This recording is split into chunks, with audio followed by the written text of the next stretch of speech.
তাহাজ্জুদ নামাজ কিভাবে পড়বেন?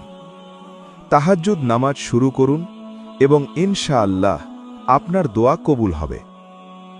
১. ফজরের নামাজের ৪০ মিনিট আগে ঘুম থেকে উঠুন এবং অজু করুন। ২. তাহাজ্জুদের নামাজ ১২ রাকাত, তবে আপনি ২, ৪, ৬ বা ৮ রাকাতও পড়তে পারেন, ২ রাকাত করে। ৩. তাহাজ্জুদের নামাজ শেষ করার পরে নিম্নলিখিত জিকিরগুলি করুন।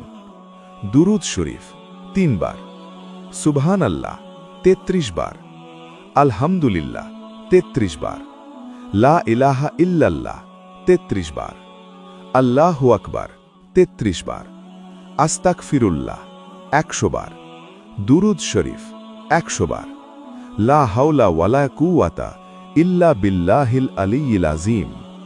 পুনরায় দুরুদ শরীফ ৩ বার, আল্লাহুম্মা সাল্লি আলা মুহাম্মাদিন ওয়া আলা আলি মুহাম্মদ।